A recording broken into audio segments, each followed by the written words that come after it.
Time to get focused with Focus on Investing. Yeah. Welcome. What's good, YouTube? Welcome to another Focus on Investing session. Shout out to the Focus on Investing gang. Can I get a 1 in the chat if I can be heard? Salute Stack Mo. What's good? I'm chilling, man. I'm chilling. Yeah, it's 8 p.m. Well, it's 8:06 now. GMT time, 3 p.m. Eastern time, and 12 p.m. Pacific time, if I'm not mistaken. Yeah, we here. We back again. Another week. Yeah. Come on in. Gather around, hustlers. That's if you're still living. Salute Black Sansa. Salute Todd McDonald. Good to see you. Yes, Black Sansa, I saw your message. Black Sansa said, salute. I've been watching all of your replays and I'm interested in booking a one-on-one consultation to further my surface level knowledge. No problem. Let me bring up the URL. Salute Stun Legacy. Good to see you in the building. Let me bring up the URL. Hold on. Let me get my setup set up. Yeah. Let's do this.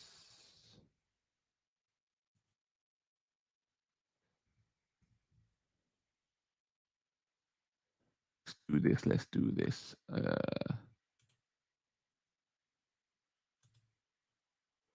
If I pull this up.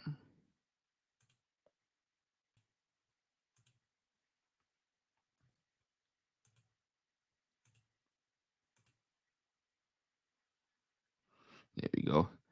If I pull this up, you can see at the bottom of the screen, you can see our the URL to our our investment university.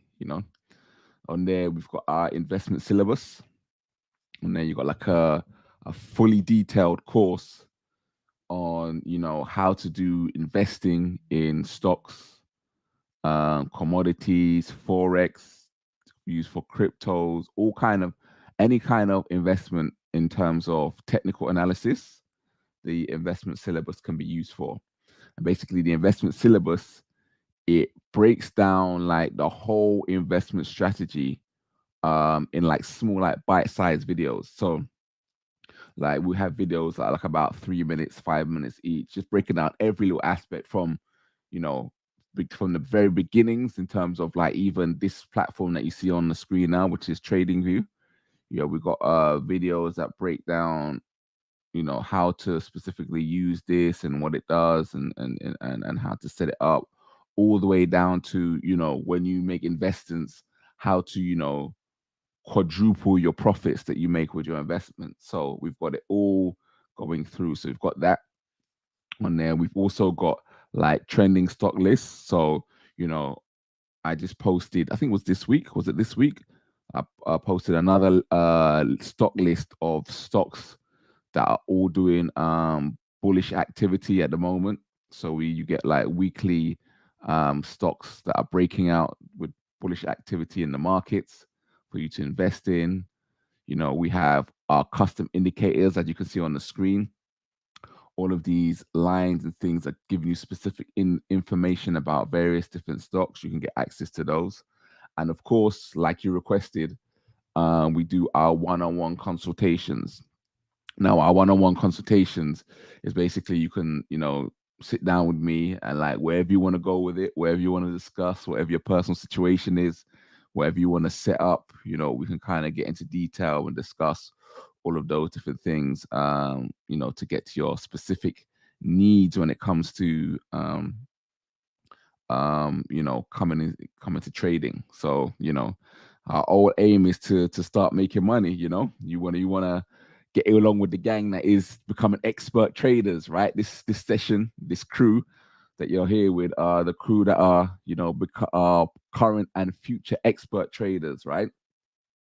We're not here just, giving you surface level information. A lot of these so-called top traders on the YouTubes, they're giving you surface level information. They're not really giving you the real.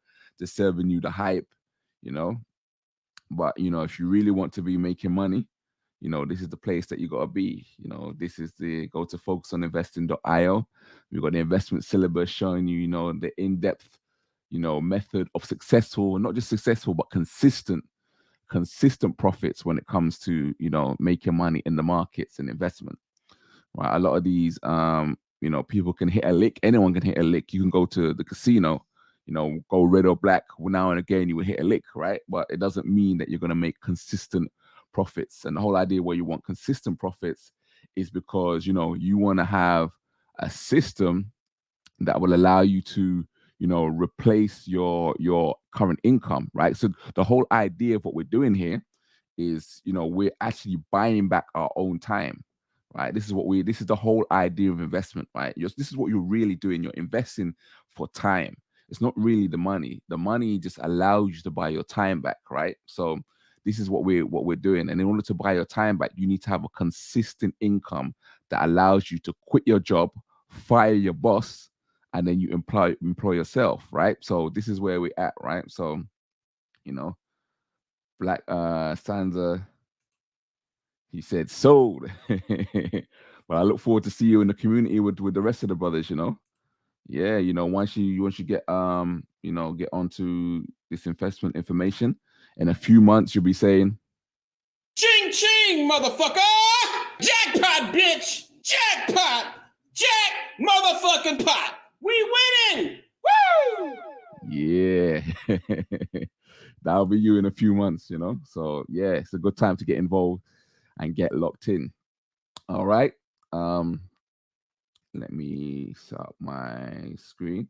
If you guys haven't done so already, please hit the like button. Also hit the subscribe button if you haven't done so.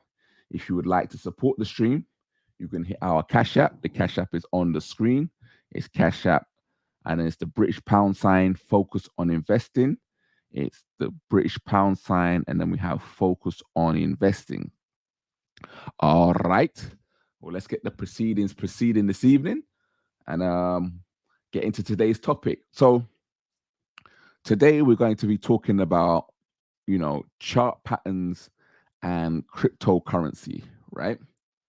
The title of today's show is using chart patterns with cryptocurrency, right? And the reason why I brought up this topic is because, a lot of people are aware of chart patterns, right?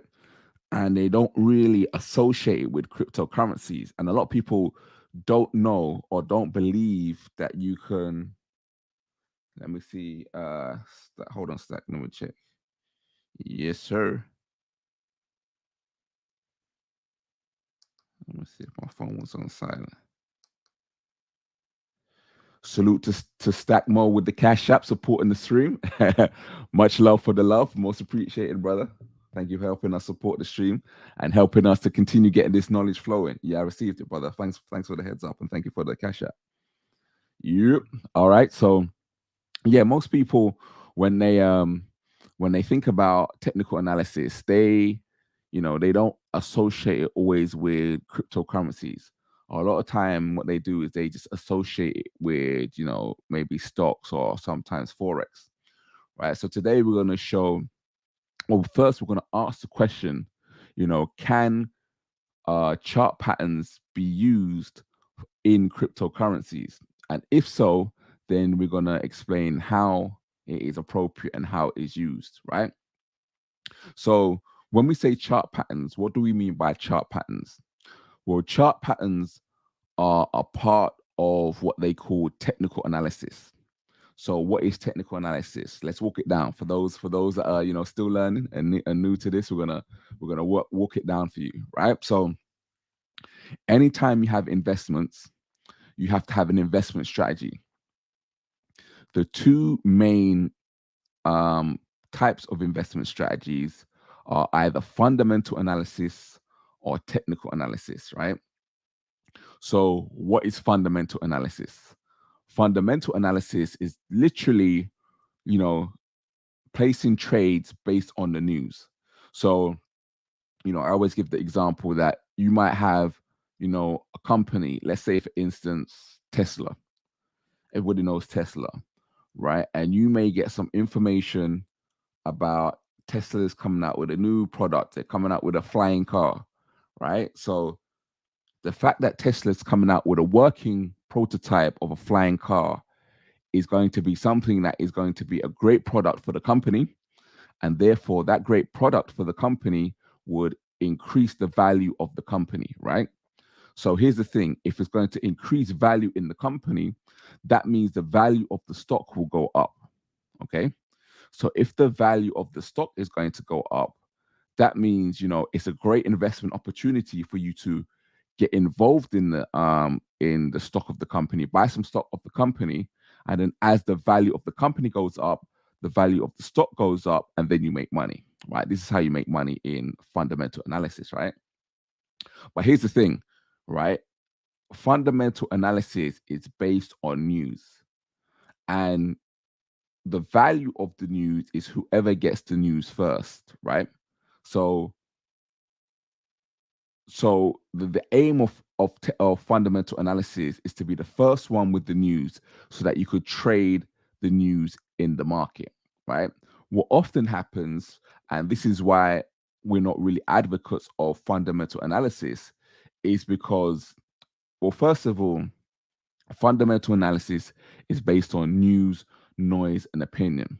And the reason why I say that is because you would think that the markets are always logical and always straightforward, but they're not. I won't go into detail here, but when you sign up on the Focus on Investing syllabus, we talk about earnings and earning season and how earning seasons affect the markets, right? Some people, as a trading strategy, they trade earning seasons, right?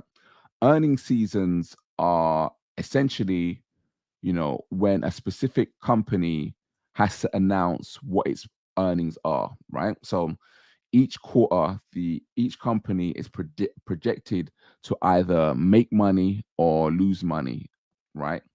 And when the earnings get announced, obviously it's either correct or false, right? So it could be correct in the sense of they predicted exactly what it was and it came out exactly as they predicted it, right?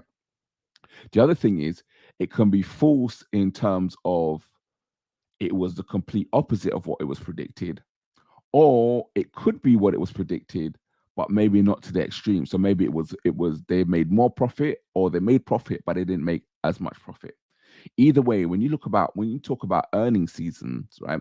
Earning season, when a company announces earnings, it creates increased volatility in the stock, right? Because it's new information. Remember, fundamental analysis is based on news, right? So when you get the new news of what the value is in the earnings, it creates a lot of volatility in the markets. So much so is that generally when you see earnings, you will see actual gaps in the markets because there's so much of a shift in price, either up or down, right? You have gaps in the market. Let me pull up an example for you.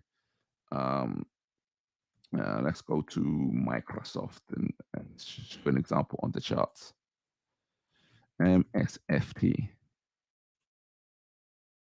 This is the Microsoft chart. If I bring up the daily time frame, let's see an example. Let me show you a good, clear example. Some of these are a bit more obvious than others. All right, so here's a good example, right? So we can see here, if we zoom in on the chart here, you can see this little arrow here, this little symbol here with E, and this little arrow, this green E on the bottom of the chart. This indicates a day where Microsoft had earnings, right? But what do you notice about the chart on that specific day? you notice how the market gapped down. You see there's a gap. You notice how most of these bars or these candlesticks overlap over each other, meaning where one finishes, the other one starts somewhere in the range of it. So there's like an overlap where the bodies overlap each other, right? But if you look here on this this is on the 27th of April 2021, where they had earnings, you can see a gap. There's no overlapping between the two bars or the two candlesticks, right? You can actually see a gap between the two of them. Why is this? This is because there was such a great amount of volatility that the difference, remember, these bars represent the time period that is selected. So here we're looking at the daily time frame. We can see this indicated by the 1D in the top corner.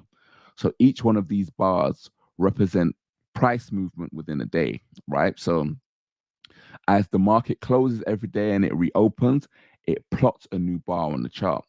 What's happened here is that because there's been so much volatility due to earnings, when the market is closed and open, it shifted overnight so that by the time the market is open the next day, the price is wildly different to what it was when it closed, right?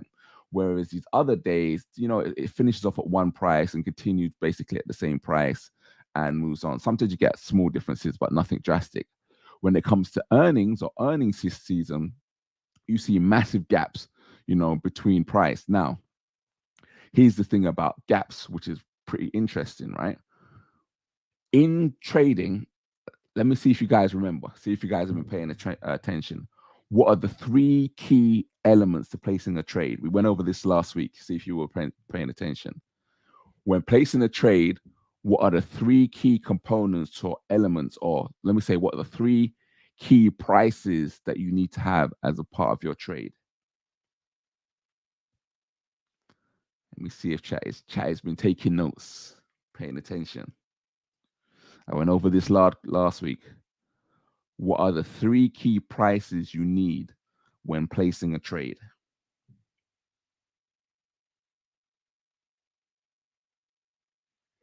Let me see if you guys are paying attention.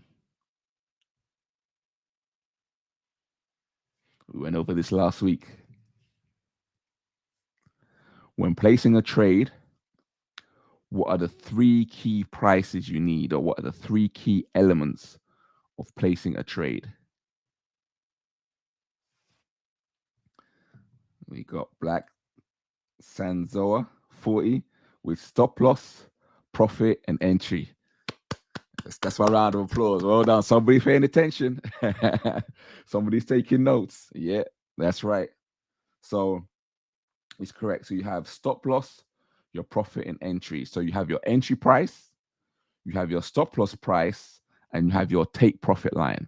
Now, when it comes to the focus on investing strategy, we do something different. We don't exactly have a take profit line because does anybody remember? Let me ask you guys again. Why do we at Focus on Investing not have a take profit line? This is a recap from the previous live stream, not last week. I think we covered it the previous week that we had a live stream. Why do we at Focus on Investing not have a take profit line? See if you guys remember. Let me give you guys a clue. Buzz Lightyear is fond of this strategy. Yeah, Buzz Lightyear likes this strategy.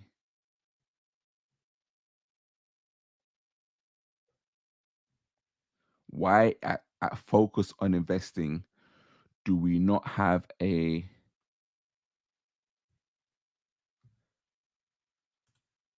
Stack Mode says stop loss in turning price? Because we go to the moon, exactly, infinity and beyond. I didn't really understand this first comment here, but this one, yeah, because we go to the moon, right? We're talking about, yeah, Black Sanzoa also said, because we don't focus on day trading, this is trend trading, right? So both of these answers are correct, right? Because let me address yeah, well, they're both kind of, I'm going to address both of these at the same time, right? The reason why I do is because we go to infinity and beyond, right? If you're doing day trading, essentially you're opening and closing your trades within one day, right? So if you're doing that, you're limiting the amount of profit that you can take. You know, I always use, let's use Microsoft as an example, right? This is on the daily time. I don't even think it would even fit on the daily time frame. But look how long Microsoft has been growing. It's been having growth, right? Bullish price action. Look at this arrow. You know, you can see that the stock has been growing since, let's say, even beyond there, it's been growing since, we can say from around here. So this stock has been growing since 2013, right? You might as well say almost 10 years of non-stop growth. Let me ask you this question. We know investing is about spending time in the market, right? If you want to simplify what investing is, it's predicting the direction of an investment and spending as much time in the market while it's going in the direction that benefits you, right? So for instance, if you are predicting that a stock is going to grow, you want to stay in that market for as long as it's growing. If you're going to predict that a stock is going to fall, you want to stay and short in that stock, in that trade for as long as it's going to fall, right?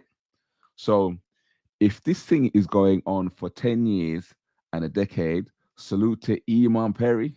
Good to see you, bro. So if you know that this asset or stock is going to continue to grow non-stop for 10 years, why would you exit out of exit each day? Why would you leave the stock after 24 hours when this stock is growing over 10 years? It doesn't make sense. It's like, imagine you go to an ATM or a cash point, as we'd call it here in the UK, and you go there, and this ATM is spewing out money. For some reason, it's broken, right? And it's just spewing out money non-stop, tens, 20s, 50s, hundreds, non-stop, and it's spewing it out for 10 years. Why would you go after 24 hours and just take some money and go, oh, 24 hours is over, I'm going to take my money and go home? You'd be an idiot, right? Why would you do that? The money is flowing, the money counter's going brr. Money coming. It's non-stop money coming out, but yet after 24 hours, you want to stop, right? So, we always have a motto with our focus on investing strategy that, we want to be in the trade for as long as the trade is growing. We don't take ourselves out of the trade.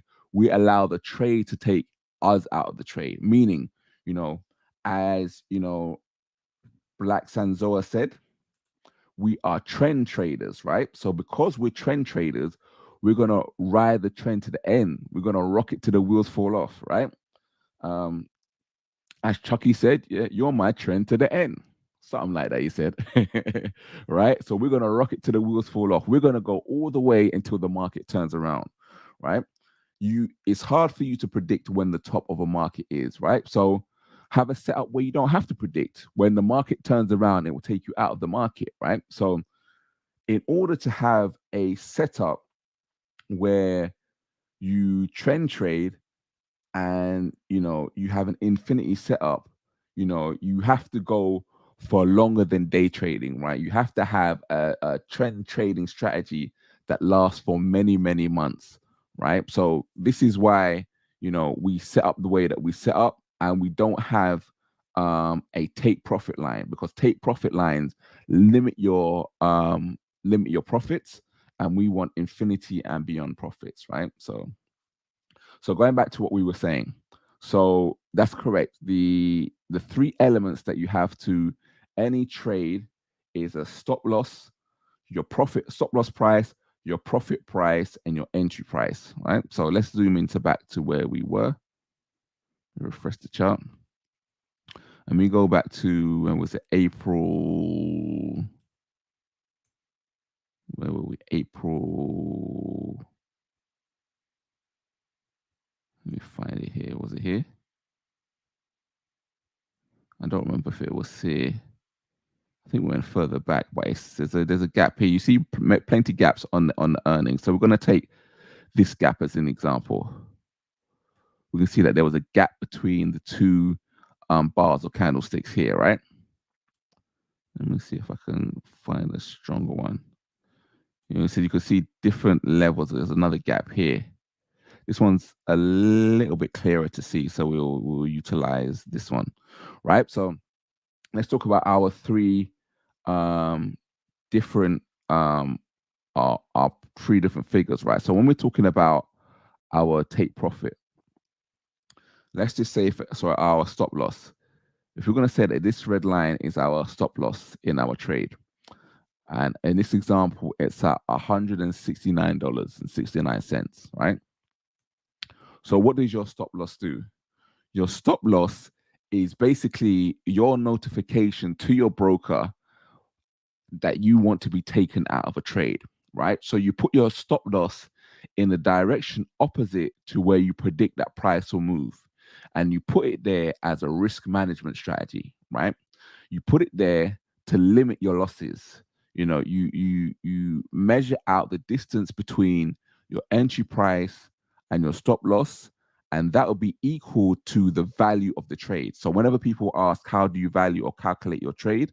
It's calculated by the amount of pips or points in between your entry price and your stop loss price. And each one of these pips or points has a certain value on the trade. And that's how you calculate the value of the trade, right?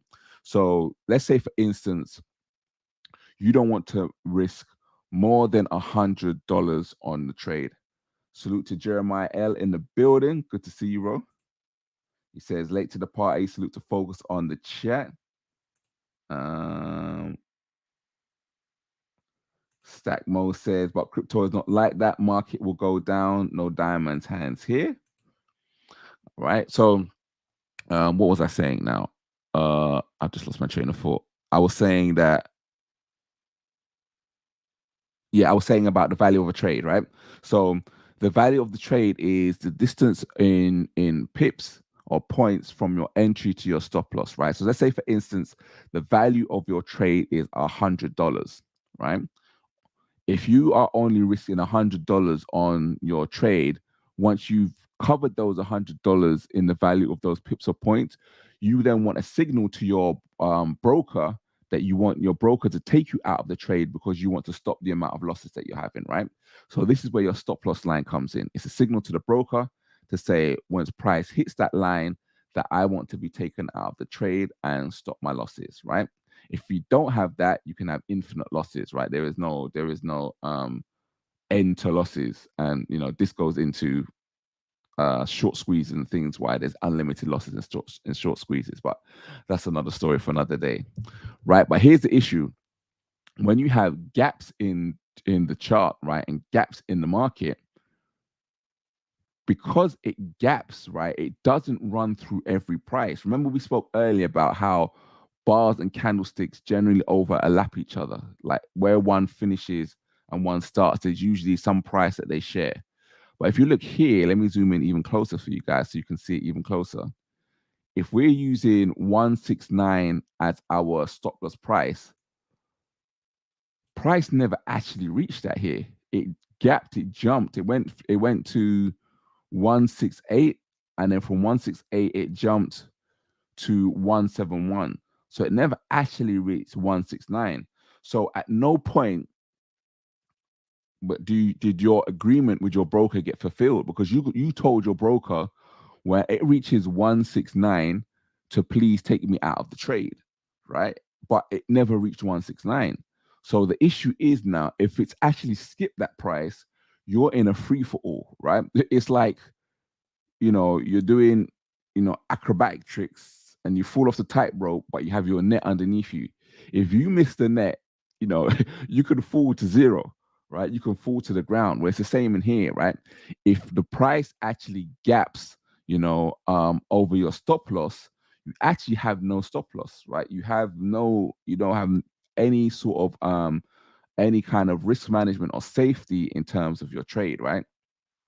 And again, this is all happens because there is a lot of volatility in the markets around earnings. And this is what earnings does. It can allow the markets to gap and jump and do different things, right? So people like to trade earnings because there's high volatility.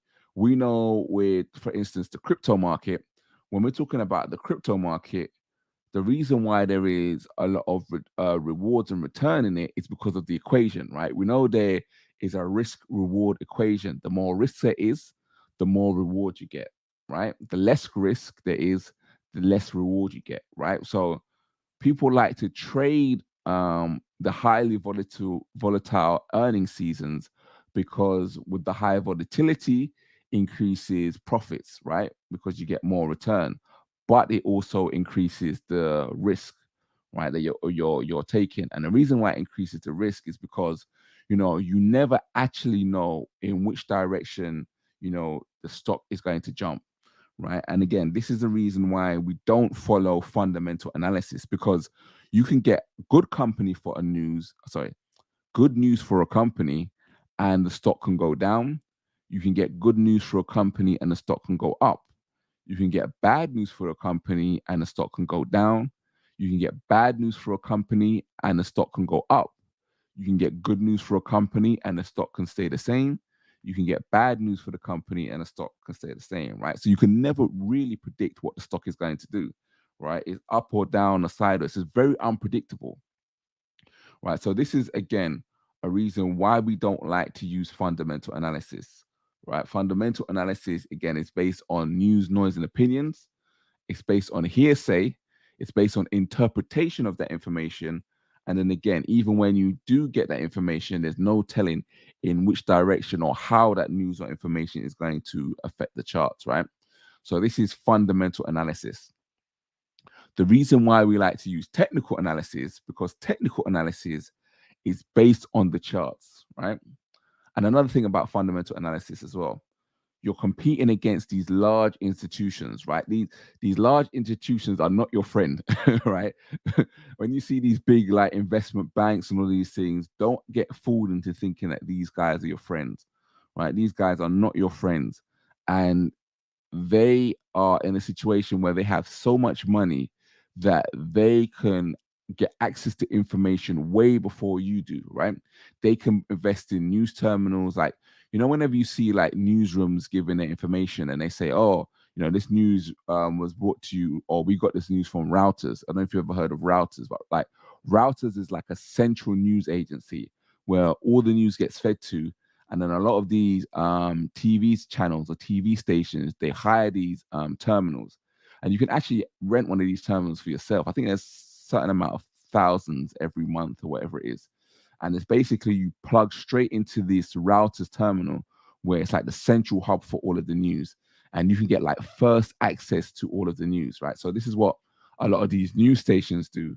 They have these terminals where they get the news and then they'll tell you, oh, breaking news. And then they will, put all their overlays or their branding, where it's Fox News or CNN or whatever it is, over the information that they get from these terminals. Well, a lot of these investment banks and all of these, these big investment funds, they actually have these terminals plugged in, like into their offices. So what's happening is when you get information about a company, like, oh, Tesla's just made a new merger with a new company or something, they're going to get this information soon as it comes out. And they get it as soon as it comes out and they trade that information straight into the market, right? Now you got to think about when you get the news, right? What happens when you get the news is, these investment banks have already traded this information into the market. This news has come from the terminal into the newsroom. The newsroom has reported it, and all of the people in the news office, they've traded the information into their trading accounts. They've also told all of their friends and families. And then, that news is then picked up by, your favorite, trading or investment blog or newspaper or YouTuber. He's invested it or she's invested it. They've also told all of their friends and families.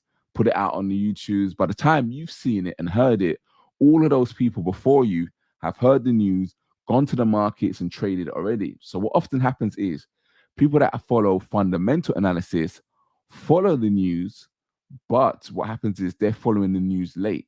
So whenever you notice like a spike in any type of market, whether it be cryptocurrency or whether it be, stocks or anything like that, you always notice there's a main spike, a big boost and spike in price. Like that's the pump, when they call the pump and dump.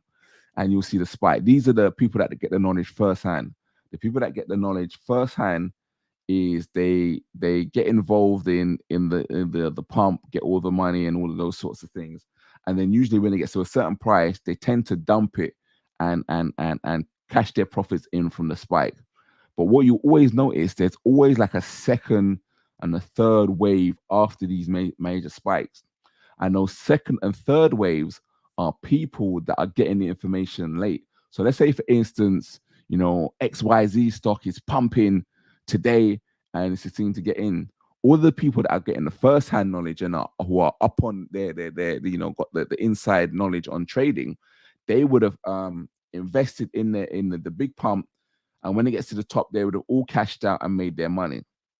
Then what happens in the days following? People will have heard, oh, you heard that Tyrone had made XYZ money, made a lot of money, made how many thousands in this stock because it pumped and he made so much money. So people start hearing this and they think that, oh, because it's been pumped, now I'm gonna get involved so I can try and get part of that pump or get part of that rise, right? But that information is old news now. That information has already been pumped and dumped, and that information's been used. But what you will notice is whenever you look at these charts, you will see like a second and third spike of people that get the information late. And what ends up, they end up getting, get caught holding, when they're playing like hot potato, they get caught like holding the hot potato because, all the people who've come in with the original play have kicked out and moved on and taken their money. And now you get caught in there. You can't exit the trade because, nobody is trying to buy when you're trying to exit at that point, right? Yeah. Iman Perry says, once it hits the news, it's too late. Exactly. Correct. You know what I'm saying? Like you've missed the play, right? You've missed the play. You're late to the play and you're trying to, one of my favorite sayings that I created is, you can't make money off of past price movement.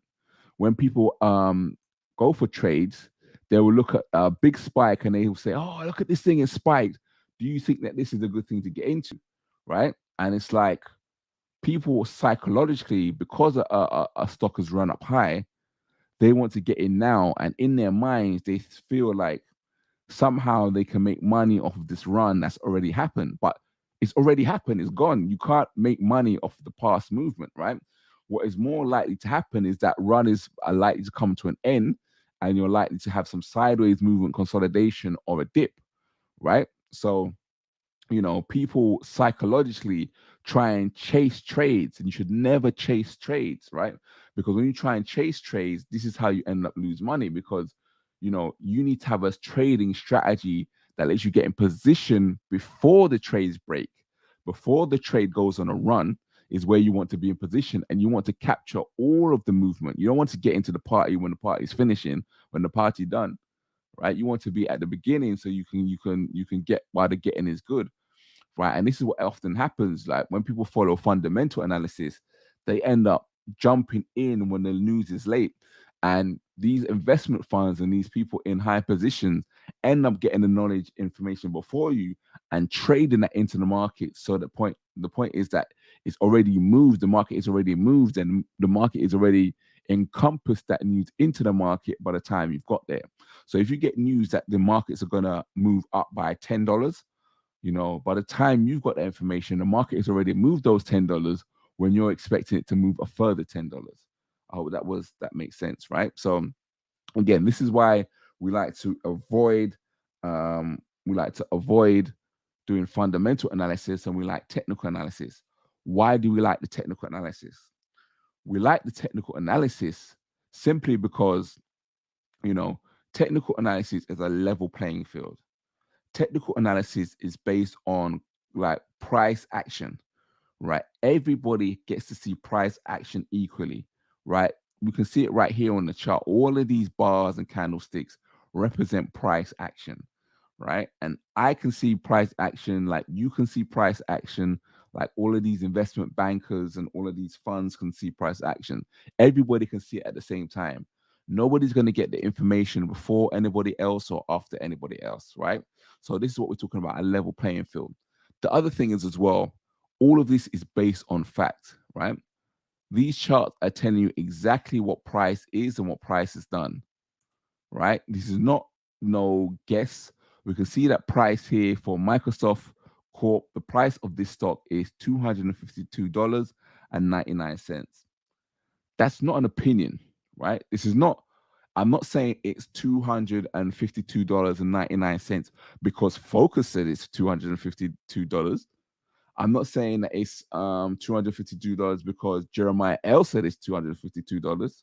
I'm not saying it is because Black Sanzoa said it is. I'm not saying it because Iman Perry said it is. I'm not saying it is because the stock market says it is. That is the price. It's evident for all to see in front of your eyes, right? It's not an opinion. Like it's not my friend's neighbor's dog's auntie said that it's $252. No, it's a fact on the screen that it's $252. We're operating in truth and facts, right? We're not operating in emotion. We're not operating in belief. It's not what we believe the stock is.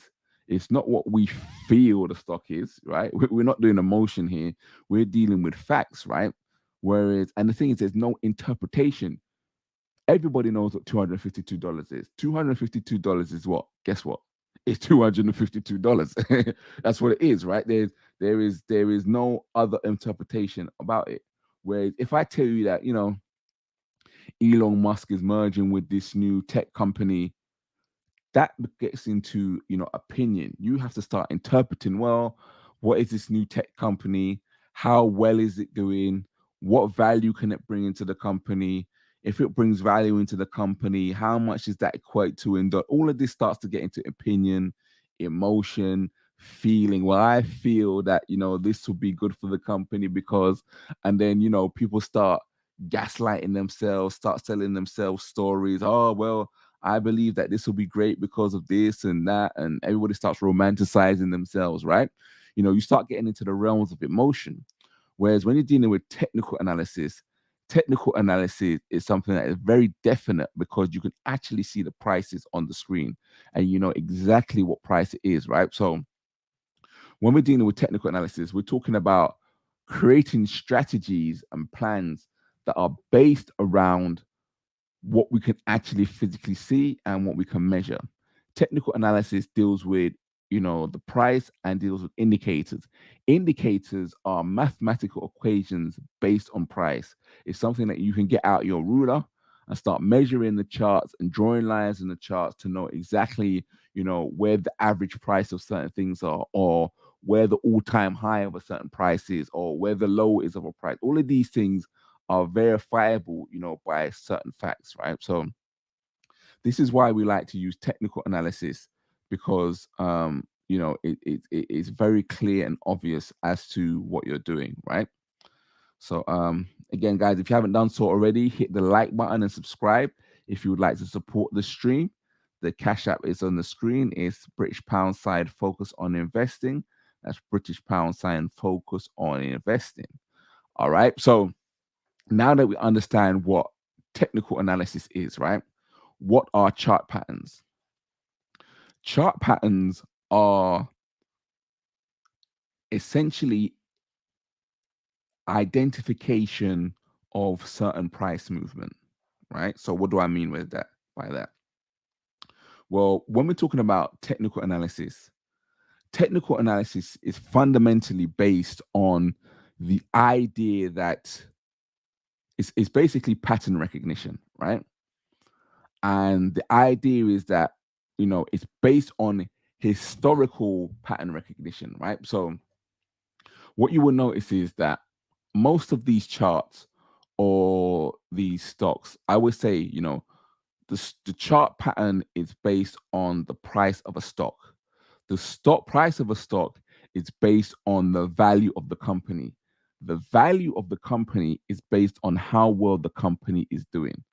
How well the company is doing is based on how it is run, and how it is run is based on people, if they had good marketing strategies, if they have good products. All of these things are based on the people in the company that have a certain level of genius, right?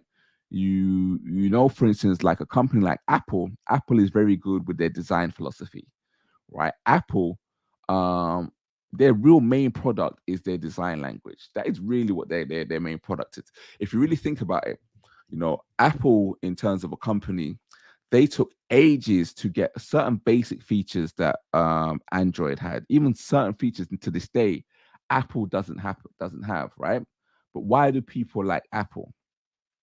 People like Apple because they have a nice design language, right?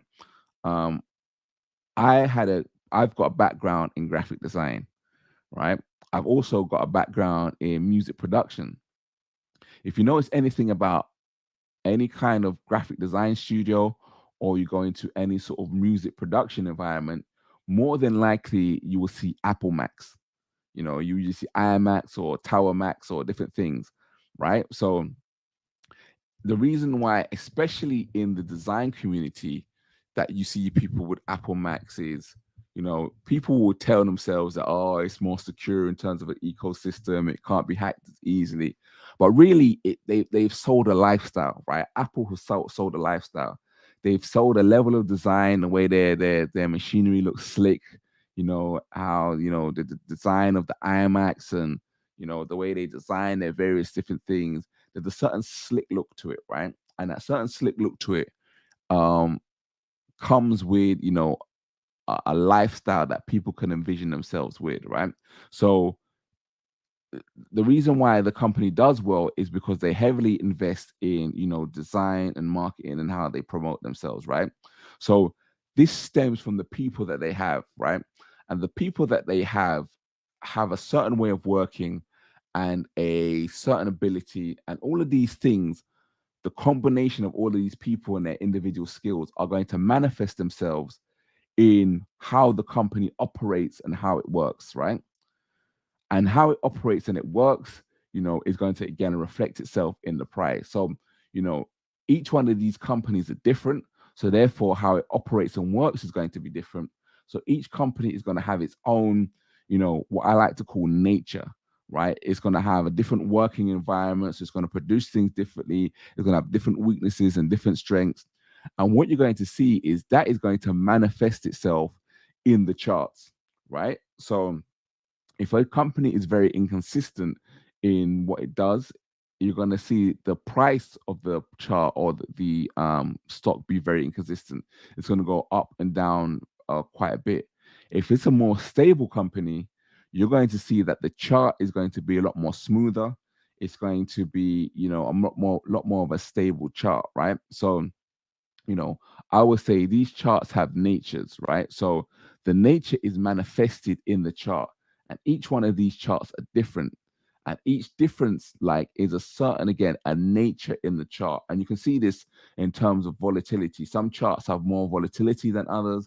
Some are smoother than others, right? So this is why I speak about natures of charts, right? So when you're talking about technical analysis, you're talking about, when you're talking about past predicting pattern recognition, you can see a pattern in a chart. If a chart has a lot of volatility, then goes on long runs for maybe a year, and then it goes back into sideways volatility, and then goes into runs, you can tell that the nature of that chart is to go run, volatility, run, or when we say volatility, we mean consolidation or sideways movement. So we can see it goes running sideways, right? So, if it historically has done this in the past, then more than likely it's going to do the same thing in the future, right? It's going to run and go sideways, right? So then if you're looking at it going sideways for a period of time, the next logical thing is that it's going to go in a run soon. If it's going for a run, the next logical thing is that it's going to move sideways soon. So this is why I say, people trying to jump in at the end of a run are more likely to run into sideways movement or consolidation than to capture the past price movement that's happened, right? So if you can identify the patterns in the particular chart, right, this is how you can predict the price movement, and this is how you can make money from a certain stock, right, or certain any asset really, right? Because you can predict the flows and the movements of it, and then you can get into the stock while it's moving in that direction that you want it to get to move, and then you can remove yourself when it's moving sideways and it's not trending at all, right? So when we talk about technical analysis, is simply pattern recognition, pattern recognition, excuse me. You know, what has happened in the past is likely to happen again in the future. And this is the fundamentals, not to use confused with fundamental analysis, but these are the fundamentals of technical analysis, right? So if you can understand and start recognizing the patterns in price movement, this is how you can start benefiting from stocks, right? And all sorts of different investments. So what are our chart patterns? So chart patterns are essentially given identification or given recognition for certain forms of chart patterns, right? So, you know, when you're understanding what chart patterns do or what chart patterns are, right, essentially you're just understanding the nature of price, right? So you will know that if price moves in a certain way, you can understand through, you know, experience that once it moves in a certain way, you can kind of predict what it's going to do next or what it means, right? So when you're talking about chart patterns are basically giving names for a certain, you know, a certain formation of price. So we're going to take a look for it as an example, just because it just happened to be on screen. If we look at this area here, I'm going to highlight it with my mouse or with my indicators. Where are we? We're going to take, for instance, this area here. Let me highlight it. There we go. So this area in the blue box, let me ask the chat, what chart pattern is this that I'm highlighting? See if you guys know. It's probably the most easiest chart pattern to recognize. But this chart pattern in this blue box that's highlighting, what do you think, chat? What do you think that this chart pattern is?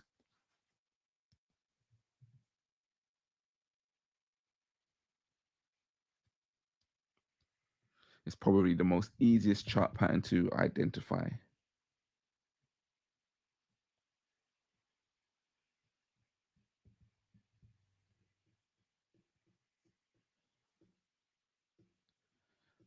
Hold on, let me see 1 second.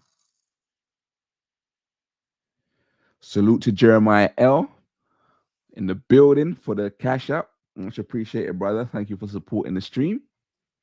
You know, I'm glad to see you guys are finding value. You know, this is $1 million worth of game we got spitting here. You know, so I appreciate you for you guys, you know, supporting the stream so that we can keep these streams going. All right, so that's salute to Stack Mo and to Jeremiah L for supporting the stream. Again, if you guys would like to support the stream, you can hit the cash app on British pound sign, focus on investing. Yeah, so yeah, we appreciate the support. All right, so Jeremiah L says double bottom. All right, anybody else want to take a stab or take a guess? Stack Mo says sideways. Anybody else want to have a guess or what they think that this chart pattern is highlighted in blue?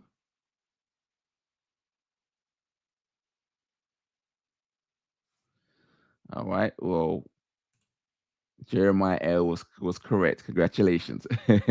You've been paying attention. Yeah, so yeah. So Statmo is not technically wrong, right? It is a sideways movement, right? But a sideways is not what we would call a chart pattern, right? Sideways is an identification of an overall movement of the charts, right? So we say that the market can move in 3 different directions. It can move, up. Nothing can stop me. I'm all the way up. And we can say that chart pattern can move downwards. Or it can move sideways, right? Right, so it can move in 3 directions. So when it moves sideways, it's not necessarily a chart pattern, right? It's just a comment on the overall movement of the direction of price, right? Stackmo says it's 2 tops and 2 bottoms, right? So you wouldn't, I understand what you're saying, but you wouldn't view it like that, right? Like, we explain a bit more about this in the investment syllabus, so I won't go too deep into it here, but it's basically based on the direction that price is moving, which determines whether it's like a double top or a double bottom or anything along those lines. So the reason why we call this a double bottom is because you can tell like from where it started and where it finished, right? So in this example, why you would call you like I let me guess if I'm assuming what you're saying is that you're saying you said it's 2 tops and 2 bottoms. Are you classing these points here as the tops? Give me a confirmation, Stackmo, if that's what you was alluding to when you were saying that it was 2 tops and 2 bottoms. Is this what you was alluding to when you're talking about the tops? Because it's not really how we identify chart patterns. You say you concede, okay. And you said I concede. Okay, but I think maybe that was what you were alluding to. But so again, this goes back to chart patterns, right? So this is why we name them, so that we can identify and have a common understanding between us when we say, a double bottom, exactly what it is and why it's that, right? So we call it a double bottom simply because of mostly because of the direction that price is moving in. Because price is moving in a downward fashion, it's more it's more perceived that it's a double bottom because of the direction, right? The shape. You can also have a double bottom when price is moving up, right? It's hard for you to get a double bottom when price is moving up, right? It's the double bottom is mostly when price is moving down, and the double top is when price is moving up. That's kind of like a rough kind of description of it. But you as you get more familiar with trading, you'll be able to identify these chart patterns off the rip and know exactly what they are and what they mean, right? So Stackmo says yes, that's what he was alluding to, right? So I understand what you mean, that there are tops within the double bottom, but we are focusing on the bottoms, and I'm going to explain why, right? Again, the reason why I call it a double bottom is because there is a level in this chart. There is a level of support here. But at this level here, which is $317, there's a level of support here, right? So why is there a level of support here? Well, you'll find that there is support and resistance in each chart, right? Each chart that you look at, there's going to be a level of support and resistance. Remember, these charts are reflective of companies, as we said before. So the reason why there is a level of support and resistance on each chart is because these charts represent companies, and companies represent they have certain values, and there's a general consensus in the markets that value of these companies should be at certain points or at certain prices, right? So there will be a general consensus of, so let's say for instance a pair of Jordans. There will be a general consensus in the markets of how much a pair of Jordans will be worth, right? So if we were to look on the charts, we can see that, we would see that wherever the general consensus of that price is, price would like to hover around that sort of that area. Now, if those particular Jordans became valuable for some sort of reason, like they became discontinued, or there was something significant happened in a pair of those Jordans, like somebody made a film with them or a movie with them on, and they suddenly became like really valuable because of that. Let's say, for instance, like Biggie Smalls had the Versace glasses, right? Those particular glasses, because he wore them and he became iconic, there's a certain added value or demand on those glasses later on, after they already originally had their own price, right? Because there's added perceived value in it because of the cultural impact that Biggie had on those glasses, right? So whatever the perceived new value of that is, there will also be a level of support and resistance at that level, because there'll be a general consensus of the market of price on those various levels. So wherever those particular levels are with the values in that company, you'll find a level of support and resistance, right? And because each company is different, the level of support and resistance within each one of these charts will be different as well, right? So when we're talking about Microsoft Corp, in this chart, we can see that there's a level of support and resistance at the 317 level. And this is because various reasons, the market has perceived that there is, for some reason, the value of a stock for Microsoft is $317. And that could be because,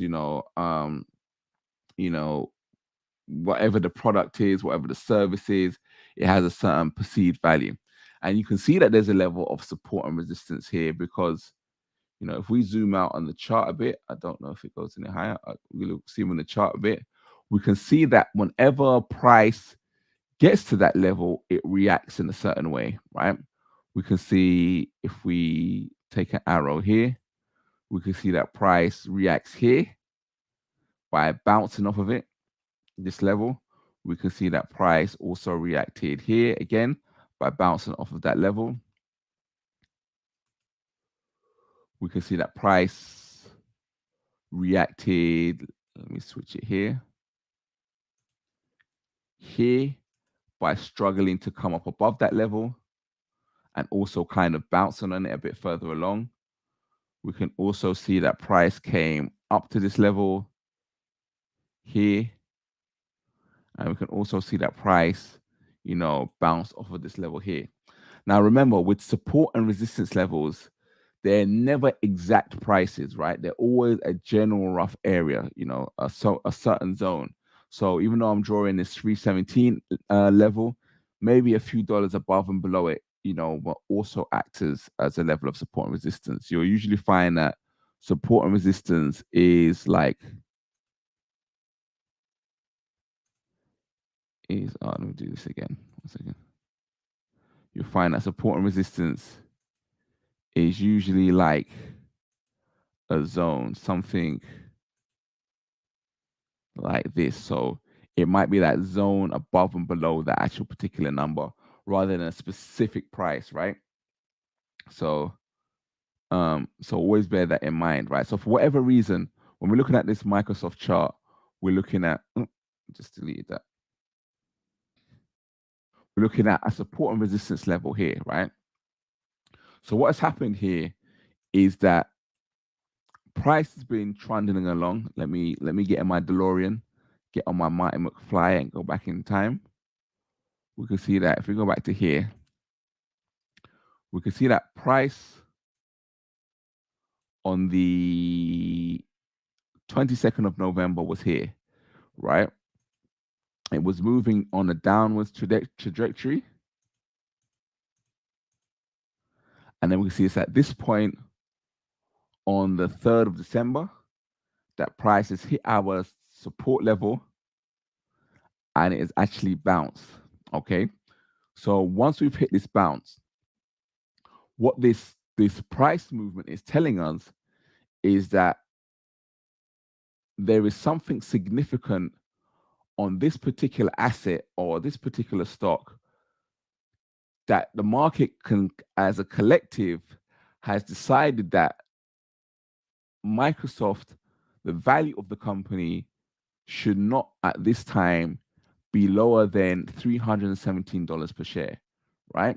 So once the price has hit that level, the market, as a general consensus has said that the price of this stock is too low and that we need to increase the price. There's more value in this. So the price has risen, and then it's come up to, on the 10th of December, it's come up to our high of $343, right?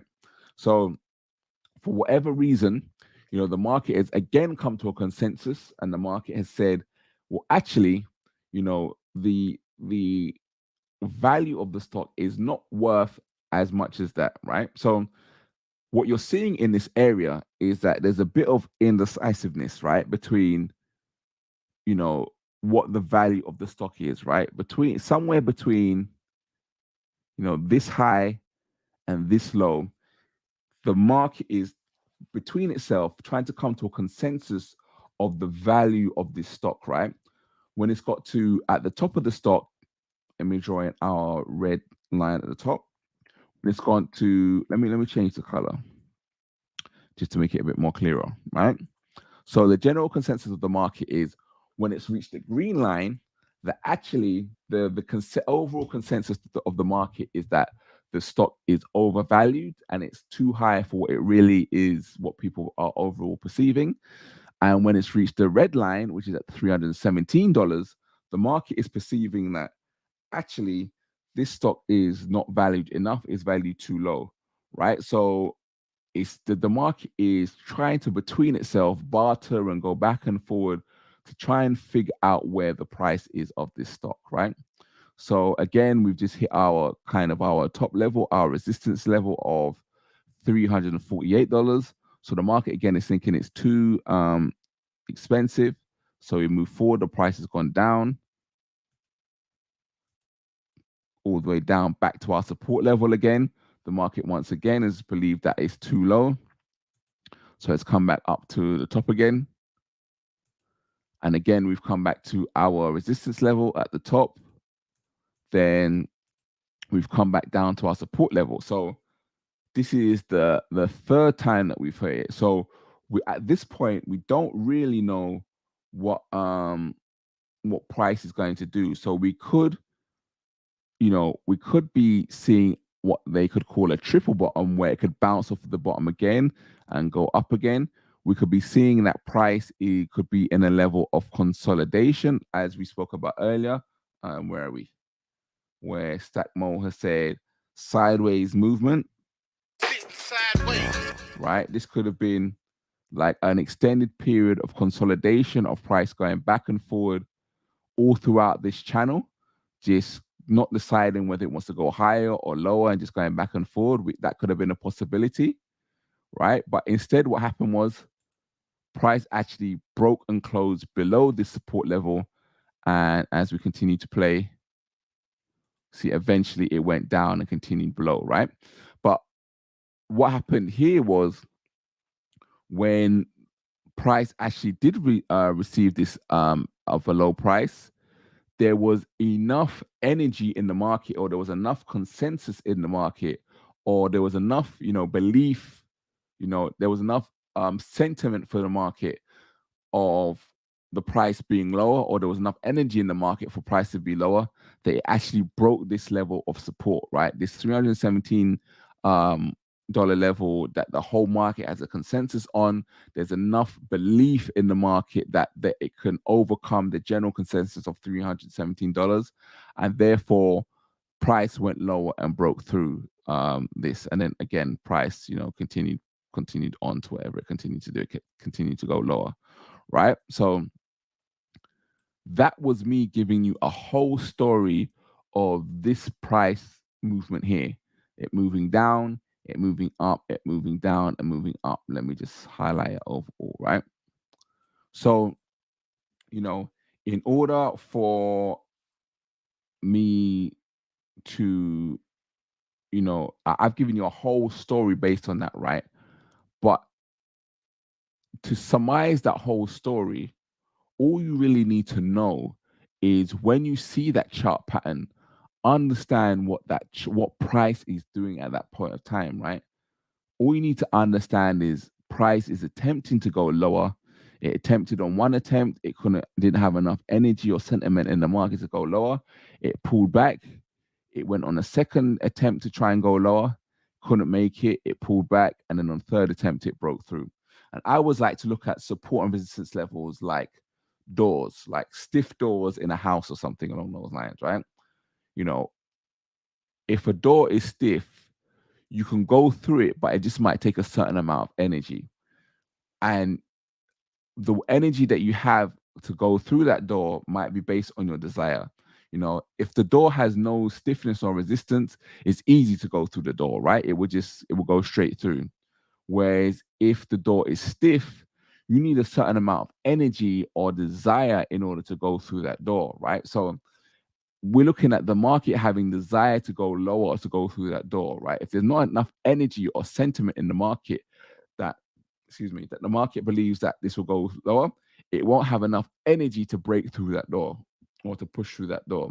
So it's almost like, okay, it tried on the first attempt, couldn't go through with that energy. It took a run up, took a step back, did a run up. On the second attempt, it didn't have enough energy to break through that door. On the third attempt, it pulled back and went for a bigger run up. And on the third attempt, the market had enough energy and enough desire to break through this level of support in order to break through it, right? So, on the third attempt, it's showing that this market at this point in time had enough energy or enough sentiment for the market to go lower and to push lower, right? This is what this chart pattern is doing. So this is what you need to know and to understand when you see a chart pattern, right? The chart pattern in itself has a story behind it. And in order to identify that chart pattern, we just give it a name. If I say to you guys, double bottom now, in your mind, you know exactly what formation of price movement I'm talking about. And because you started to learn what these chart patterns mean and what the energy or sentiment of the chart pattern is, you know that you know when I say double bottom, what it means, right? And there are various different chart patterns. There is, double bottom, triple bottom, double top, triple top, cup and handle. You have flags. You have so many different chart patterns, right? And if you want to know what each, of the chart patterns are and how to identify them, you can go to focusoninvesting.io. This is in our Focus on Investing syllabus, where we go through all of the various key chart patterns, and especially the significant ones that you need to know that kind of give you indication that charts are about to break out and about to go on a run. Again, these are part of the strategy and how you get the information early and get into a trade before it breaks and capture all of that price movement for making maximum profit, rather than hearing that information late and then getting that information after the price movement is gone and you've missed the whole movement, right? So again, identifying these chart patterns are important to know what price is doing to maximize your profits, right? So there are various different chart patterns, right? And these chart patterns are, again, just a way for you to identify what is going on. But the chart patterns are telling you a story and telling you the nature of what is happening with this particular asset, right? So the question now goes, now that we know what fundamental analysis is, we know what chart patterns are, and that chart patterns are a part of technical analysis, the question would be can you use chart patterns in cryptocurrencies, right? The answer is yes, and the answer is no. The cryptic answers, cryptic crypto answers. Yeah. So the reason why I say that is because yes, there are some chart patterns that apply to cryptocurrencies, and there are some chart patterns that don't apply to cryptocurrencies. So what is the difference? Let me just get a sip of water. 1 second.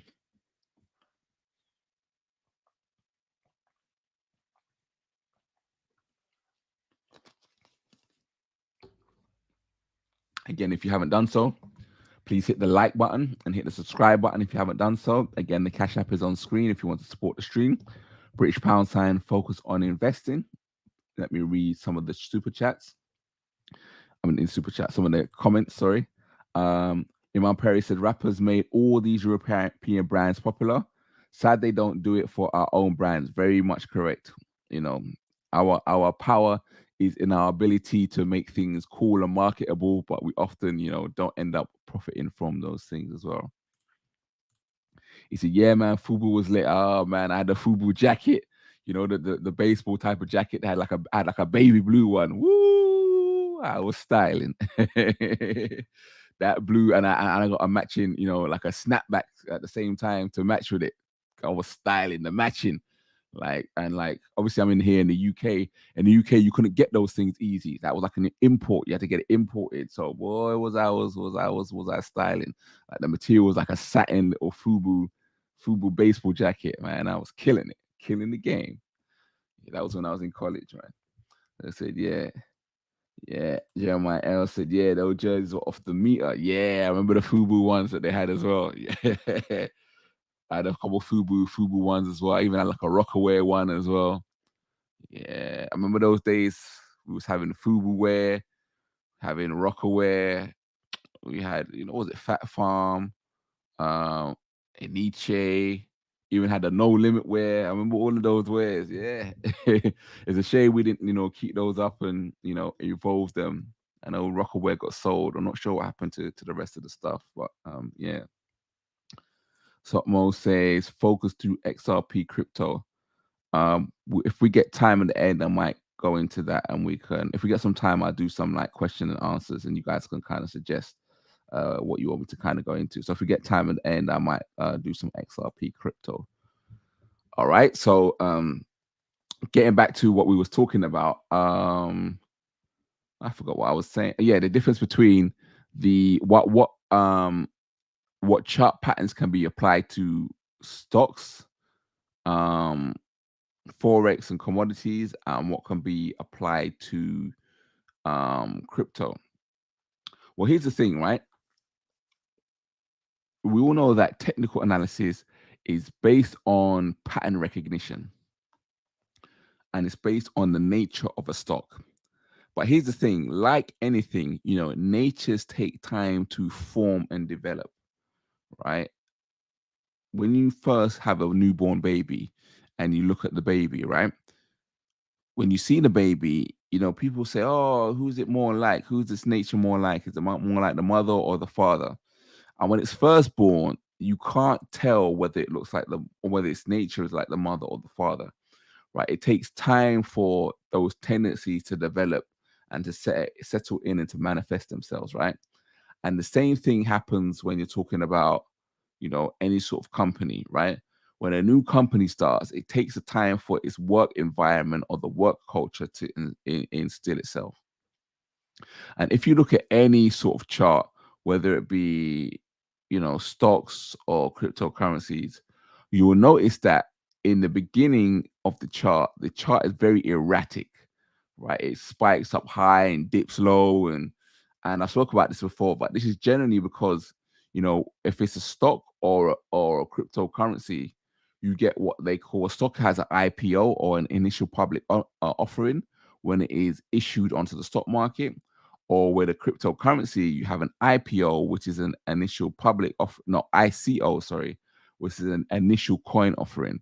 And this is when it's, you know, issued onto an index or an exchange, right? And what typically happens is, you know, these companies or these coins are built by groups of people. And whenever you have startup companies, generally what happens is, you know, these startups, you know, as with, you know, any company, when it's starting up, it doesn't have money, right? So one of the ways it can save money is by paying, you know, its employees in stock or coins. So what generally happens is these employees have worked how many months, you know, building up this company or building up this stock or building up these coins, you know, that when it finally does issue itself onto the market, in order for them to get compensated for, you know, their work that they've done with these stocks or these coins, the first thing they do is they cash in these coins or these stocks in order to get compensated for the time that they've done. So what ends up happening is, anytime you see a coin, issue to the market, it tanks down. Same thing with a stock. You'll see it take a complete dive, and then there's usually some frenzy around the coin. So it's erratic because there are equally as people are trying to dump and get out of it to get some compensation, there are equal amounts of people trying to get into it. And again, as you spoke earlier, as people get the news at different time frames, the later on they get the news, the more they start, spiking the charts, and the more people start coming in to spike the chart, the people that are already in it and have noticed that they've missed the wave and are trying to get out of the chart, they're waiting for new people to come in so that they can dump. And you see a lot of erratic behavior with up and down chart patterns, right? So again, this is another form of chart pattern that you can identify and understand the story behind it, right? But whenever you're talking about a beginning of a stock or a cryptocurrency, is very erratic. And then as time goes by and as it goes along, the nature of this thing starts to settle in. The beginning erraticness goes away. It starts establishing itself as to what type of company it is, or what type of cryptocurrency or coin it is, what kind of function it has, and its popularity and its name brand, and all of these things start to come into play. And the erratic nature of it starts to settle down. Or, even if it's a quite volatile asset or quite volatile stock, it starts to settle into its nature of volatility, right? So it starts to have its pattern formed of its volatility. So, if it goes volatile for 6 months and then goes, it goes on a trending run for 6 months, and then it goes back to a volatile run, that pattern will start to form, after a certain amount of time. So it can still be volatile, but it can be, organized chaos, predictable volatility, right? These things set in after a certain amount of time, right? So when you're looking at this start setting in, right, it's at that point you can start predicting the nature or identifying patterns in the particular asset, right? And again, remember, technical analysis is pattern recognition, but you need time for the particular asset to settle in order to predict the pattern or to recognize the pattern, right? So whenever you look at stocks, let's go back to our overall view of Microsoft. Come back to present day. Let's remove all of our drawings from the chart. If we zoom out,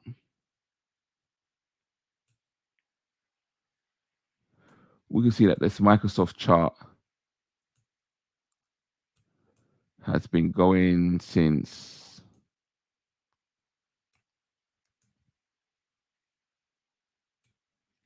going back to 2010, 2009.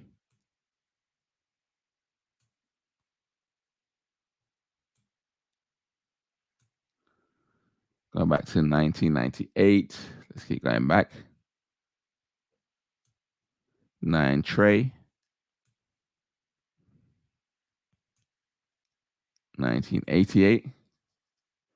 87. I think we're at the beginning. So we've gone all the way back to 13th of April, 1986, right? So how many years is that? 86 is 35 years, or is it 36 years this year? I think it'll be 36 years this year, right? So this chart has had 36 years in order to form its nature and its pattern and do what it needs to do. Let me go back to the beginning of the chart and see if we can see some of the volatility. Yeah, this wasn't overly volatile. So a few different, maybe it is a bit crazy. You can see like a lot of long, see for instance, the first day, look at this candlestick. You see what they would call an indecision candle with long wicks, no body. So a lot of long wicks, so showing a lot of volatility in the beginning before it gets a chance to, to go on those long runs that we're seeing now. It took a little while for it to settle down, right? But these, in order for its nature and things for it to develop, it takes years for it to develop. So ideally, when we're applying technical analysis, we ideally want to give, our overall technical analysis, we want to give it to assets that have been going for years and have had a chance to develop its nature and develop its pattern, so that we can then apply our technical analysis skills in order to identify the pattern recognition, right? So when we have an asset that's been going for, what do we say, it was 36 years, it's easy for us to apply technical analysis because it's had time in the market in order for it to do that. Here's the issue, or the element of technical analysis that you cannot do with cryptocurrencies. Well, not all of them. And this is the reason why I brought up, I had Bitcoin on the screen earlier to bring up BTC.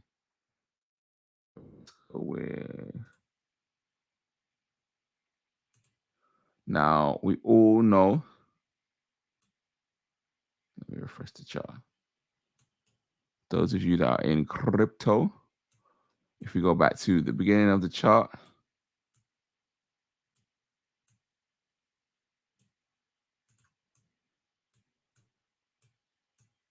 we go back to the beginning of Bitcoin.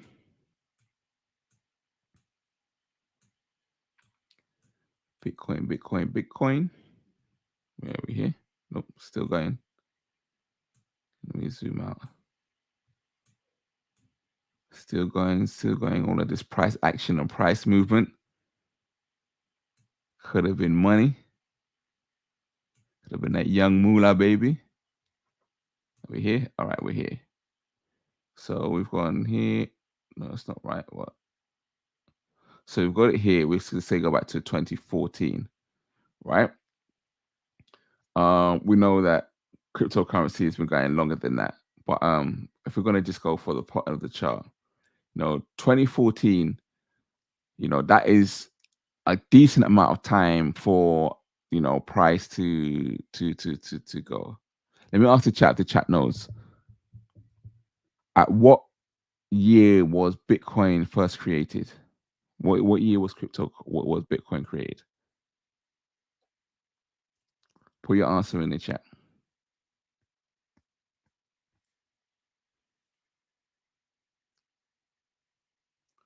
At what year was Bitcoin created?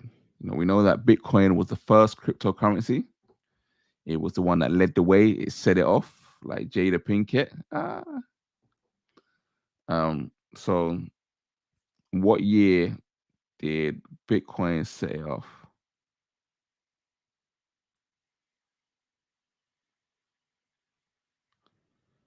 What year was Bitcoin created? You guys should know this.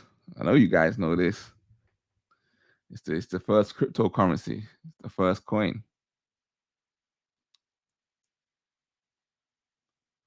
Let me see if chat knows.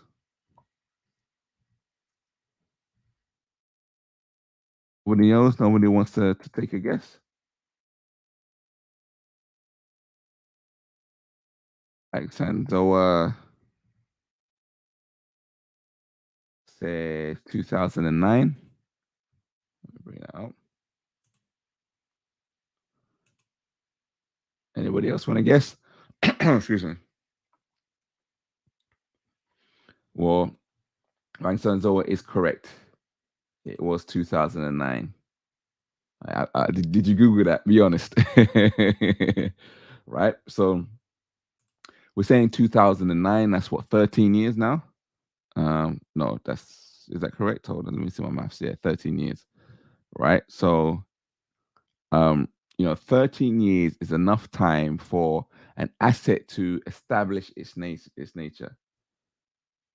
Stackmo says 08. 08, 09, we can say around that time,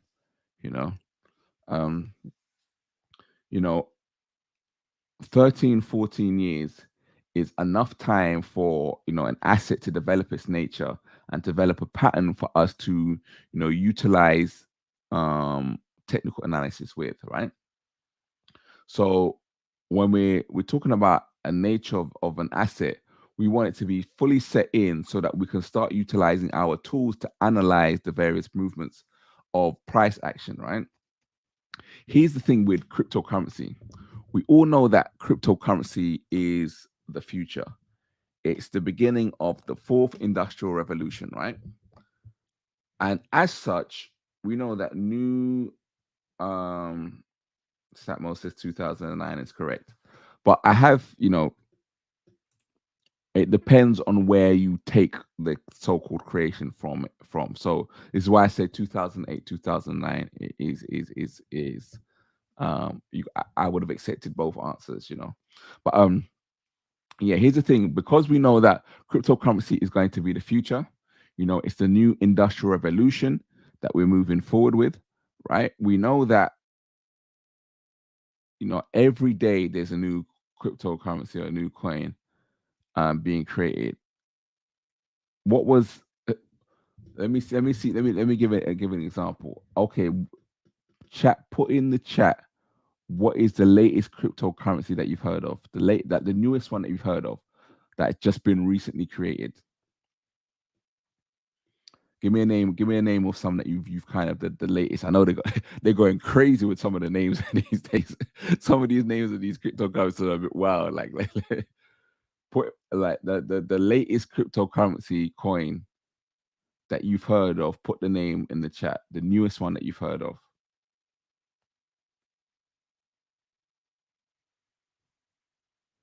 What is the latest cryptocurrency? The name of the latest cryptocurrency that's created that's been issued or been invented that you've heard of. I know some of these got some wild names. So they've got some heavily pause-worthy names as well, The latest cryptocurrency that you've heard of personally, that you heard the name of invented, the newest one invented, put the name of it in the chat.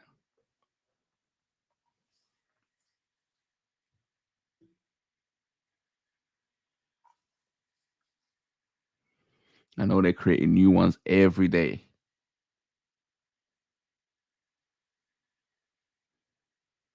What is the newest one you've heard of, or the last one you've heard of?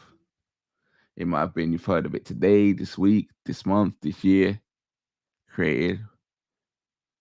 Give me a name of a cryptocurrency that was the last one that you've heard of.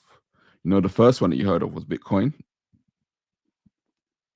So Spartan Black, good to see you. Thank you for being in the chat. Says Shiba. Shiba, what? Ain't there are multiple Shibas, right? If I'm not incorrect. Spartan, do you mean Shiba Inu or Shiba something else? I think there's a few different Shibas. Which Shiba? We'll use this one as an example.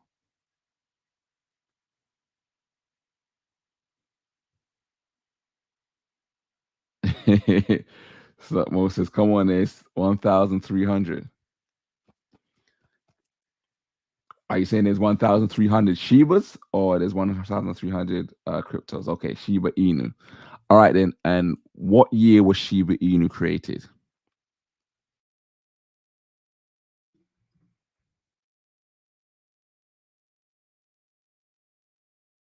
What year was Shiba Inu coin created? Let's see if you guys know this.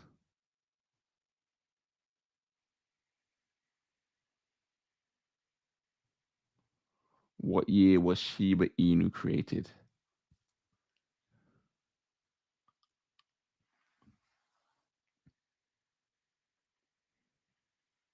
Have a guess. We're here to learn. Here, there's no shame in guessing. We're all learning here together. What year was Shiba Inu created? I know some of you are doing your Googles right now.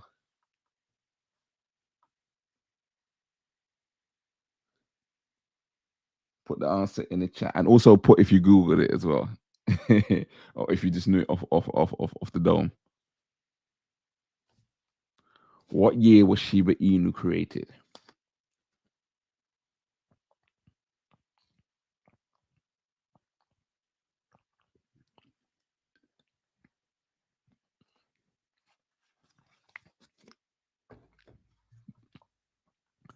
Spartan Black said 2020, and you are correct.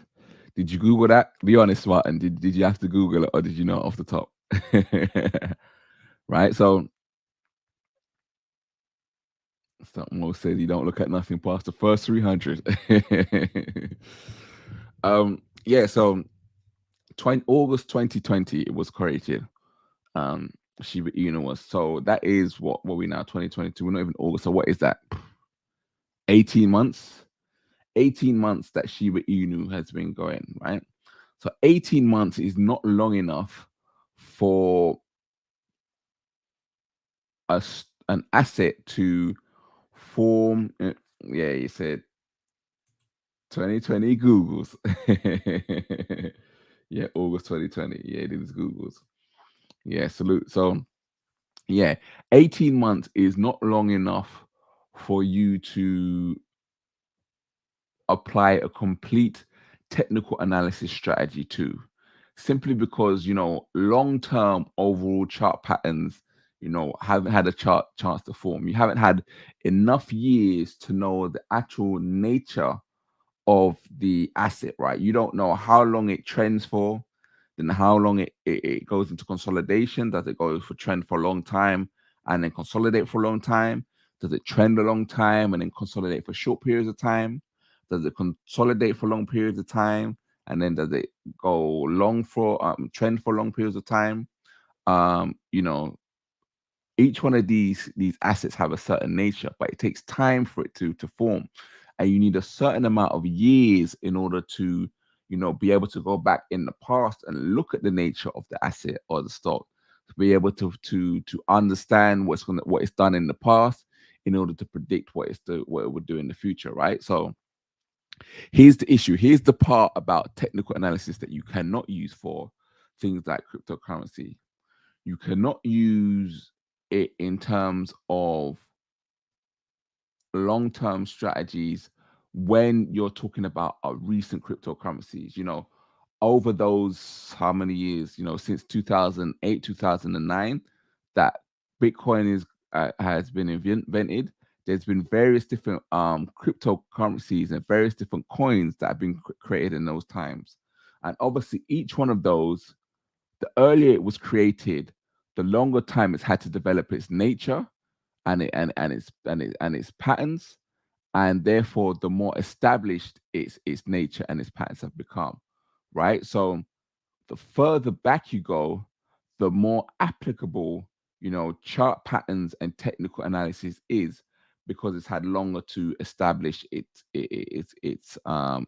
nature, right? Whereas the more recent ones haven't had a chance for it to set in its pattern and its nature, so it's not possible to use long-term technical analysis for long-term trading, right? We're going to get to the other side of it in a minute, right? So just be wary of that when you're using long-term trading strategies,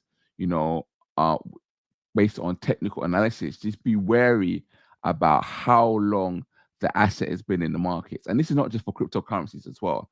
This is also for stocks, right? When you're talking about stocks, you're talking about when it initially gets into the market. Some of them aren't that long in the market, so just be wary of any sort of stock that has not been long in the markets. Be wary about applying technical analysis to it, right? So yeah, so just be wary about doing that. So that's when we're talking about that. The other thing is as well, we spoke a bit about this last week as well. Stocks are more likely to have long runs over years, and we said that a bit earlier, right? So there's a different type of strategy that you would apply to an asset that goes on long runs over years, compared to Forex, as we spoke about last week, where you're trying to make you're trying to invest and make money off of smaller price movements, right? These two things are very different. So if we again, let's take a look at our charts again. Let's go back to Microsoft MSFT. We can see here that Microsoft on a daily time frame has been running over years in one big trend. This is one big long trend, right? It's one long bullish trend and one pullback. Let me move this on. Over here. One pullback, right? I'll put it in and delete one of my indicators. I don't think so. All right, one pullback, right? So when you're looking at, let's do USD Euro.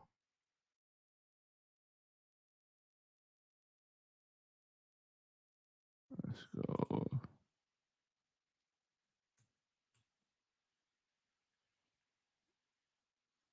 Let's do USD GBP. So the euro against the pound. We can see that there's not one, when we're looking at the euro against the US dollar against the British pound, we can see that there's not like one big swooping curve, right? We're seeing lots of different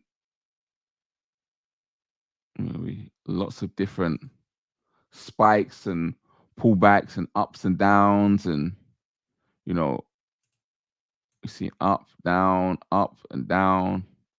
You know, it's not one long big movement, right? So you're looking at trying to capture price movement in between the different, you know, peaks and consolidations, right? So when you're talking about that, when you're talking about forex strategies, cryptocurrency strategies are more aligned or akin to forex strategies. Why? Because the current state that, you know, cryptocurrencies are in, you're not looking at long-term sweeping movements, right? Currently, there is a lot of volatility in cryptocurrency markets as they establish themselves. And so therefore, you're looking at making money within certain little gaps of price movement, right? So let's go back to our Bitcoin, our BTC. Let's look at CoinCap. If we look at the overall Bitcoins, we can see that there's a lot of janky nature, right? We can see price up, price down, price up, price down, price up, price down, price up. And then we can see a big drop, a spike, another kind of movement up again, and a big drop, and a spike, and a big drop again, and a spike, and a big drop again. So it's not like these big sweeping curves that we saw in like an established market or an established asset like Microsoft. If we go and look at Shiba Inu, which I think is SHIB, SHIB, let's look at market cap again. Like we can see, look at look at the Shiba Inu chart. You can instantly see the difference between an established chart, you know, that has had time to settle in its nature, and the one that hasn't, right? Look at this massive spike that Shiba Inu has at the beginning. This is what I'm talking about when we talk about this massive volatility that happens in the beginning of any chart that doesn't get a chance to settle, right? So this is the volatility in the beginning. You have a massive spike and then a massive flat line. Like, couldn't have two more extremes from each other, you know, just to show you how unsettled the chart is. And then it starts to get formed into some form of nature, right? You see it growing, we see it spark, then slowly drop, spike, sorry, and then slowly drop. And then you can see it's starting to try and form some sort of nature. But, you know, it's very early when we're talking about Shiba Inu in terms of, you know, it developing its nature. But you're not seeing, you know, no clear flowing, sweeping chart patterns going up and going down. And, you know, you're seeing a lot of janky behavior. Seeing like a little pump up, then a massive spike, then a big trail down, little spikes in between the trail down, and a massive bump up again, and And all of these little bumps are people hearing about Shiba Inu, months after it's done, whatever it's done. People jumping in for various different reasons, and this is the nature of it, right? So when we're talking about the certain short-term coins, we're talking about something that hasn't had the time to establish its nature in the charts, right? So the trends or the strategies that you'll be utilizing are more short-term strategies rather than the long sweeping ones. So here's where we get into talking about what type of technical analysis strategies you can use and you can utilize with cryptocurrencies. And we just alluded to it just now, right? The ones you can utilize are the more short-term technical analysis trade strategies in trading, right? The reason why you can do that is because there are strategies that will give you information on the shorter term or shorter hand term, right? So something like, as we spoke about earlier, a double bottom is not something that you need a long-term trend or long-term information in order to understand what chart or what the chart is doing, what the chart pattern is, or what the nature is, right? The story that I gave you of the double bottom and what the double bottom means, we understand that a double bottom is a sign that the market is attempting to go lower, but the market or price is attempting to go lower on 2 attempts, but the market is refusing to allow the price to drop below a certain level. That is valuable information, right? Imagine if now you know what a double bottom is, if you can identify in a cryptocurrency that there is a double bottom forming, you can then establish that there is a level of support in that cryptocurrency at that particular price. If you can establish that there is a level of support in that particular cryptocurrency, you can establish that there is a barrier in price on that cryptocurrency. So therefore, price is going to find it hard to move lower than a certain price point, right? That is very valuable information, right? Because you can know that if price is not willing to move lower, or if price is at that price point. Remember, we saw before, price got to a certain level lower, then it moved higher, and then when it got higher, it moved lower. If we see price at this lower, level of support, it's more than likely that price is no longer going to move any lower, and it's more likely to move higher, on the charts, right? Because we know that there is some sort of barrier, whether it be actual or psychological. All of this is psychology, but we know that that there is a psychological barrier, or there is a form of barrier at this price that is preventing price to go lower. So if price is not going to go lower, then more than likely price is going to go higher. So if you can identify a base or a low point in a support level with price, then you can then get in position and establish that, okay, this is a level where price is unlikely to go lower, or it's going to struggle to go lower, and therefore I can capitalize on that, right? So again, remember, there are various different chart patterns, as we spoke about earlier, and that we go into full detail in the Focus on Investing syllabus at focusoninvesting.io, that have a different story between each one of those.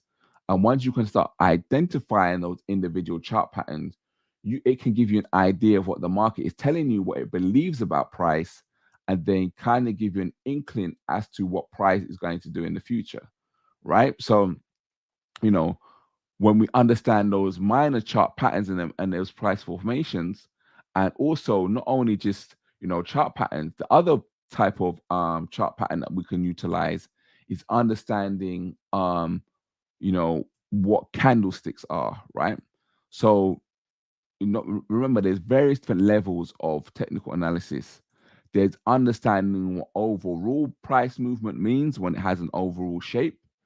There is identifying what particular sections mean when they form certain shapes, and there's understanding what each one of these bars or candlesticks mean when they're a certain shape and a certain, size and a certain color, right? So there are various different levels.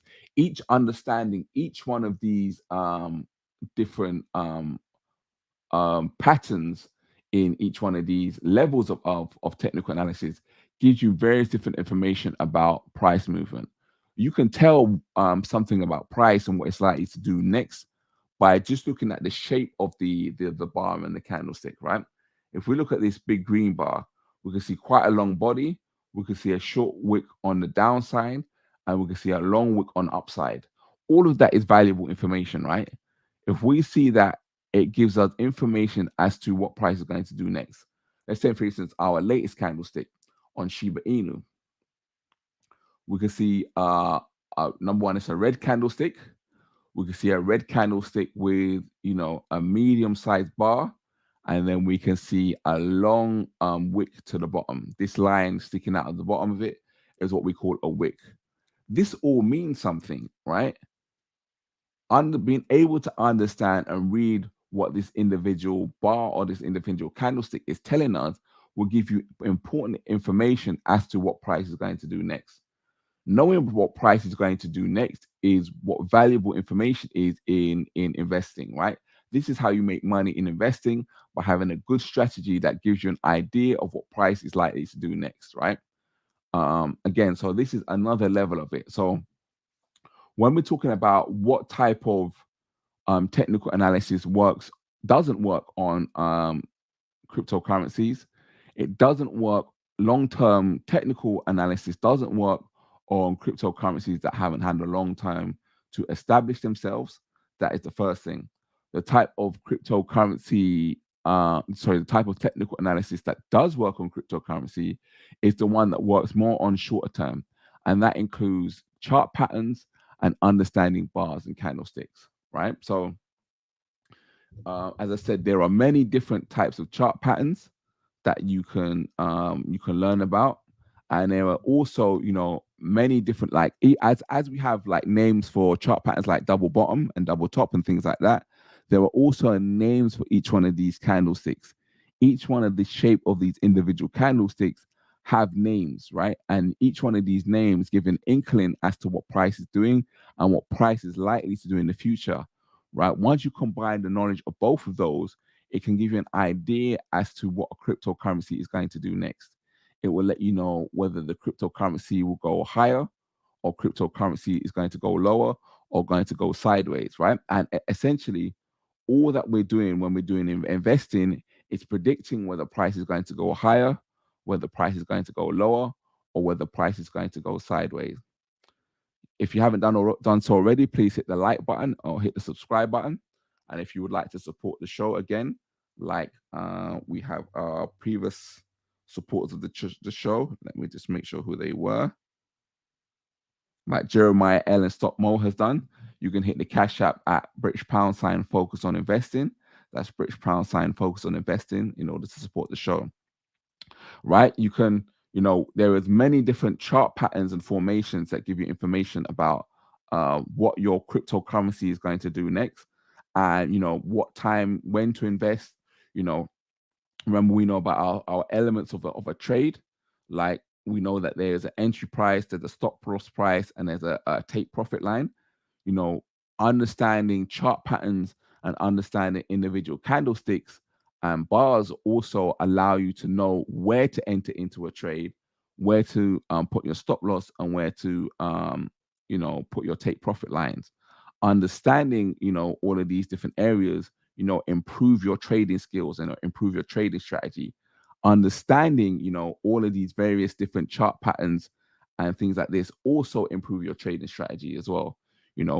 If you guys want to become a master and expert trader and understand how to utilize these chart patterns and understand how to utilize all of these bars and candlesticks into your favor.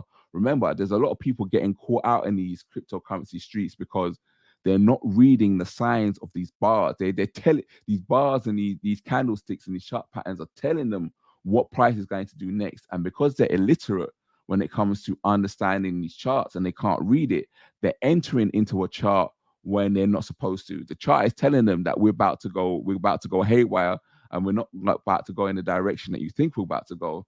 But because they're illiterate, you know, they can't read the charts and understand it, and end up entering their money into the trade and end up losing their money because, again, they're not, you know, mastering the art of investment, and they can't read the signs that the charts are telling them, right?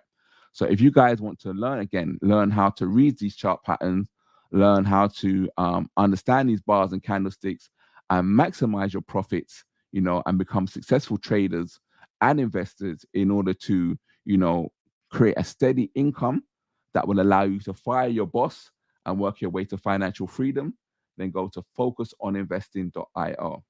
I thank you guys for joining me this evening, and take care of yourself. Peace.